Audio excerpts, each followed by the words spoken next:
No, it's finally happened. I'm so poor I can only afford old DOS games. To have sunk to this level, well, profiteering ain't exactly a lucrative business. You see, because I'm a prophet and profiteering, it's a wordplay pun with that term of phrase. Alright, let's get in there. Alright, what do we got going on here? Magician trying to kill you? Yeah, we've all been there. Wait a minute. He's doing doom damage. Oh, and there's a doom counter. Wait a minute, this game might be in my wheelhouse. Alright, let's go!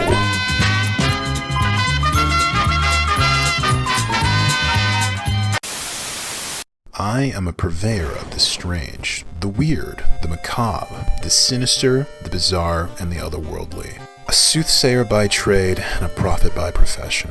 Since my birth, I have always been drawn to things on the border of reality, the mysterious, the gothic. If you look like this, DM me immediately. So, World of Horror is right up my alley. Why do I say this? Well, World of Horror is about the bizarre, macabre, the sinister, the otherworldly. And that's not all. The visual style and thematics are clearly inspired by the works of the legendary horror author Junji, of whom I am a tremendous fan. Say no more, you had me at macabre. I didn't even need to know what kind of game it was. I immediately bought it as soon as I found out about it. Knowing nothing about it beyond the premise, I was absolutely determined to like this game, no matter what. Well, how lucky I am, because guess what, the game's actually fantastic. You like that dramatic tension right there? Alright, review over, go home. Oh, you're still here? Oh, you want to talk about it? Okay, great, me too. The premise of the game is thus. You play as a hapless resident of a Japanese port city named Shiokawa. As someone with a keen eye for the unusual, you notice changes that are befalling your idyllic little town. Your once peaceful community is set upon by some unseen sinister shadow, shifting and shaping the town into something unrecognizable, but undoubtedly evil. You decide to take it upon yourself to investigate these changes that are occurring. What can you discover? What unseen monsters lurk beyond the realities we can comprehend? Perhaps some things are better left undisturbed. Well, too late. Here we go. Your in-game objective is to get to the top of a lighthouse. What's the deal with the lighthouse? Well, a bunch of no-good cultists are attempting to summon one of the old gods from the top, and you gotta thwart their plans. However, this baby's locked up tight, and to get the 5 keys necessary, we're gonna have to do a little legwork. I'm talking gumshoe, private dick, super sleuth, real Sherlock Holmes work going on here. That's right, you gotta solve 5 individual mysteries of horrible happenings in the town.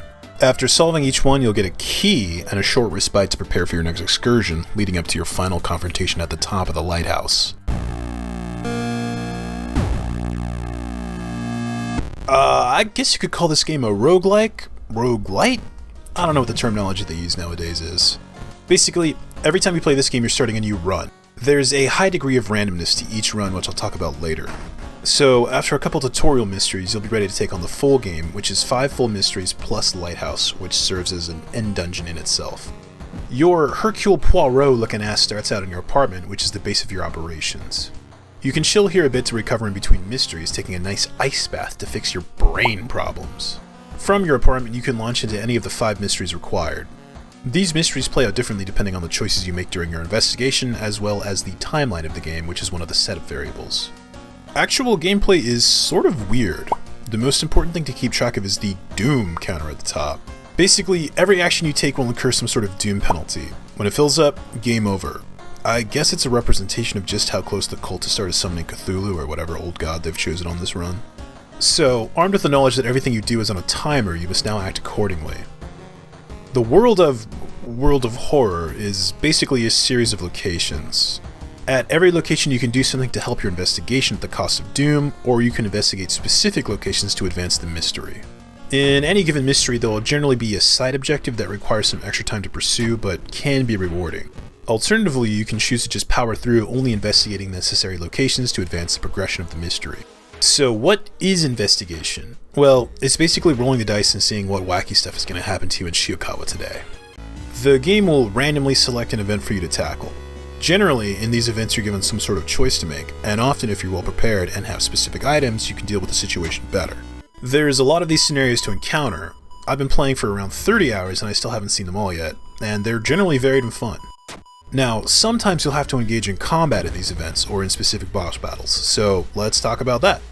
Combat in this game is very unique, or at least I've never played a game with similar mechanics. When you encounter an enemy, you'll see the important stats listed on the left. Their HP, which should be obvious, the type of damage they do, which is interesting. They can do stamina or reason damage, or just straight up add to your doom counter. Wait, let me back this up. Okay, you have 2 health bars, by the way. One represents your physical health, and then keeping in line with the cosmic horror classics, you must also maintain your sanity, or grip on the world, which is your reason. If either of these deplete, it's game over. Okay, back to combat. So the way it works is you have this bar, which represents how much time you have to work with on a given turn. You select actions from 4 different action menus. You've got offensive, defensive, supportive, and spiritual. Every individual action will have a different time cost. You've then got to fill up the bar with various actions attempting to maximize your effectiveness. To be honest, upon first introduction to the combat system, I thought it would suck, but I've actually come to like it quite a bit. Now, if combat with cosmic horrors sounds a bit too much, you can always run, which might actually be the better option in a lot of cases. Enemies are tough, and there's not necessarily a tremendous advantage to being a higher level, so maybe you don't even need to get XP from killing these ghouls. Alright, so these stats, what do they do? Well, they govern what you might logically expect them to. When there's an event that might need strength to complete, you'll roll based on your strength stat. If there's a weapon that's bulky and heavy, it'll probably scale with strength. The stats all generally do what you might expect them to, and they're not much more complicated than that. Now, as I mentioned earlier, there's helpful items, and a general inventory you'll have to manage pretty tightly because you've got limited space. Also, because you live in a nightmare world now, magic spells are possible. You can learn and store a limited amount of these, and generally they have some sort of penalty for casting, but sometimes they can really get you out of a bind. You can also have allies in this game, which can be hilarious sometimes. I haven't found them to be tremendously useful, but they can boost your stats, which is nice. You can also get cursed, which is almost always some sort of permanent, at least to that run, negative penalty. In fact, this game mostly has negative statuses, which you'll constantly be dealing with, because... Randomness. The randomness in World of Horror is basically just mitigating and dealing with horrible things happening to you. Sometimes it feels like every time you click, you get some sort of disadvantage. The event randomizer feels like a drunken, vindictive DM. You're out there, grind set mindset, trying to solve a mystery, and he's just shouting belligerently at every action you take. Now, it might sound like I'm complaining, but I actually love it. This game is a huge asshole to you. And that's perfect because it's called World of Horror, not World of I beat the game every run because I get to use the Spear of Longinus and my enemies have to use those padded Hulk fists that you give to 8-year-olds for their birthday. Now, don't worry, the game has difficulty settings for you to get your bearings, but I find it to be most fun on Cultist difficulty or above.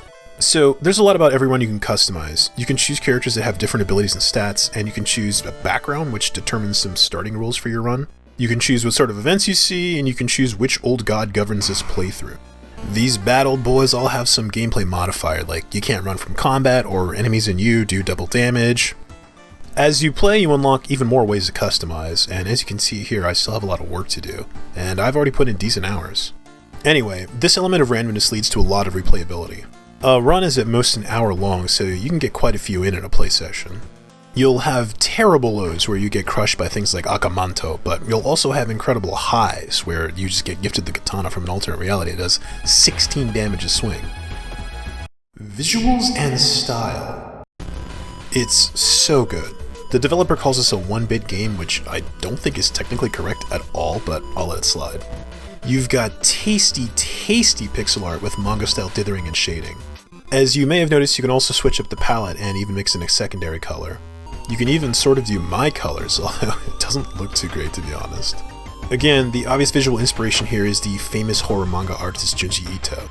If you don't know who he is and you like horror, you must immediately read his story titled The Enigma of Amigara Fault.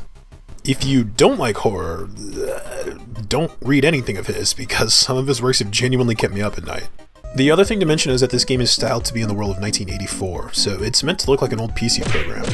And since Windows didn't release until 1985, you might canonically be playing this game on a bad boy Apple II. Also, the user interface of the whole game is hilarious. It's bad, but it's also stylized to how programs were back in the day. You really gotta wrestle with it, but honestly I think it's part of the fun. I hope it doesn't ever get streamlined. Music and immersion. Again, it's so good. The music is styled as if it was composed with the limitations of a 1980s computer, and it fits the tone and the atmosphere of the game perfectly. It hits every vibe that it needs to hit, all gas when it's a hellish encounter, and then breaking perfectly and backing off when it needs to just be chill. And then relentless and heavy during lengthy investigations that really drives the point home. You're fighting for your life in an uncaring world populated with nightmares beyond your comprehension. So the visuals and music mix together masterfully to create a delightful tone, and then that further combines with the setting and gameplay, and it really all comes together into a very immersive experience. Despite staring at black and white pixels for hours at a time, I swear I forget that I'm not actually investigating why Afiolaz is making my mailbox haunted. Now, I will admit that perhaps this game requires a little bit of imagination, but I really think if you let yourself get immersed, it's highly rewarding. Miscellaneous Thoughts. Alright, I don't have a good section header for this, but indulge me. So, the setting of this game is really neat. It combines the Japanese approach to horror with the cosmic horror of the Lovecraft universe. I've always admired Japanese horror from afar because I love how it can be both indirect and very direct. I've noticed that in Japanese horror they tend not to feel the need to explain the monster or source of horror at all. Contrast this with American horror where each and every evildoer has an explicitly explained emergence exemplum. Now, don't get me wrong, I love slasher films, but sometimes I think the mystery of not knowing is scarier than any origin story could be. But then Japan also has monster folklore like Beto Beto-san, which is just a monster that follows you at night. You'll know when he's swallowing you because you'll hear the sound of his sandals clacking on the ground. To get him to leave you alone, you simply say, "After you, Beto Beto-san," and let him pass. Shit like that is hilarious. Don't at me. Anyway, this game is cosmic horrors of Lovecraft dropped into the Japanese universe, and the whole thing is made by a Polish guy, so that's neat.